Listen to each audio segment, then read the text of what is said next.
Hello, Dr. J here. Um, I was thinking about something. I was at work yesterday and a gentleman came in. I was helping him, what I do for work. And he said, "Thank you." And I said, "You're welcome." And he said, "No, really. Thank you for helping me."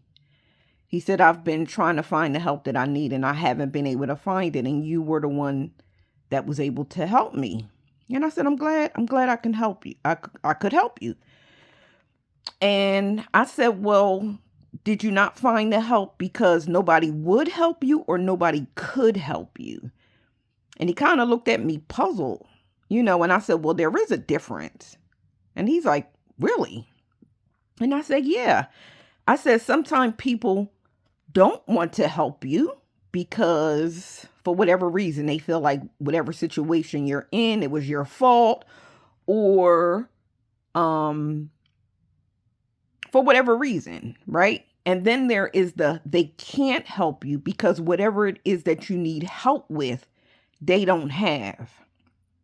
And so sometimes we look at help in our culture, we have made help a negative four-letter word, right?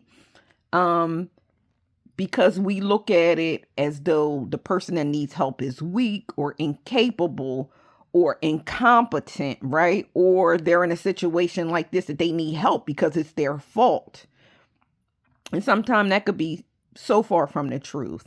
Um, but sometimes we also look at a person when they ask for help and we think, what is that going to cost me if I help them, right? For an example, if somebody says, "Hey, I need $40, right?" And it's like, "What do you need $40 for?" "Oh, I got to feed my kids." And I'm thinking to myself, if I give you the $40, I'm going to have to feed my kids, right? So what is it going to cost me if I help you? A few years ago, I was taking a training for disaster response crisis counselor.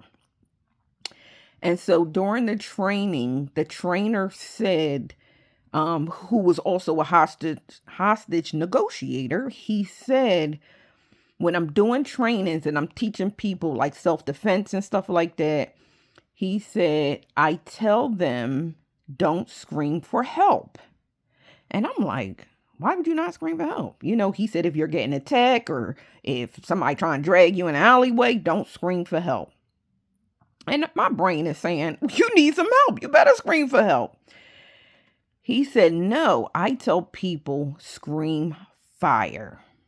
And I'm like, what fire got to do with help, right? And he said, the reason why I tell people to scream fire is because if people scream help, that means they're in danger. They themselves are in danger. And the person who hears the cry for help is saying, if I help them, then I put my own self in danger. What is it going to cost me? Right?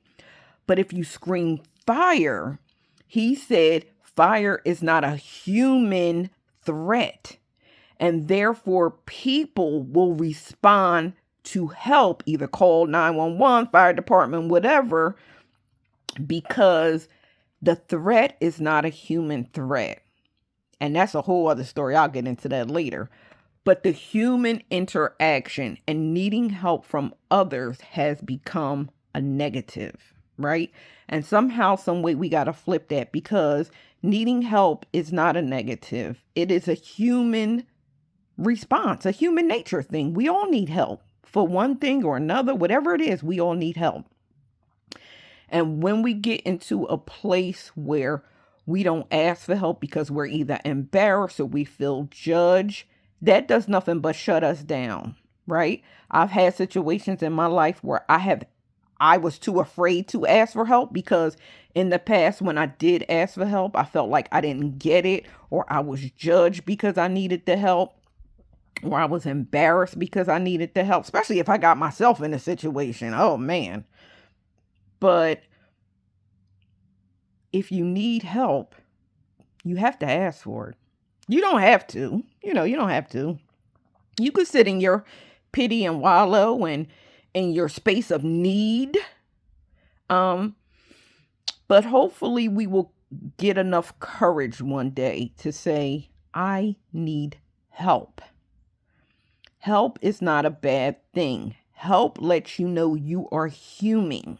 You are a human being. We all need help.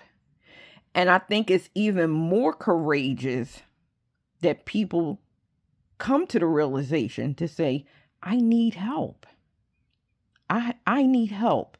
In my big age now, I have come to a point where I can no longer sit in a place of need or want or turmoil because I'm too afraid to ask for help. I can't do it. I can't do it for myself. I can't do it for my children. I can't do it for my community, because what I've realized is that the more I become comfortable with asking for help, the more people are actually willing to help me, right?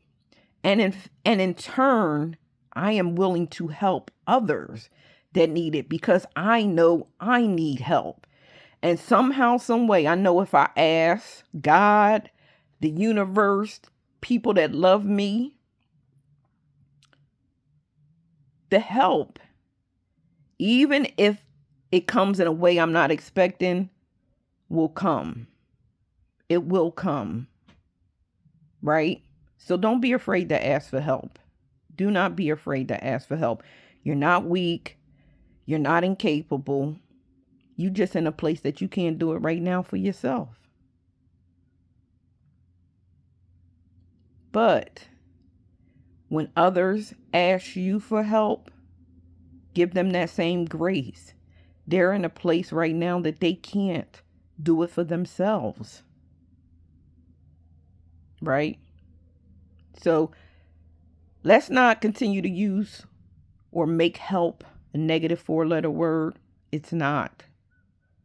It's not a negative 4-letter word. It can be very powerful.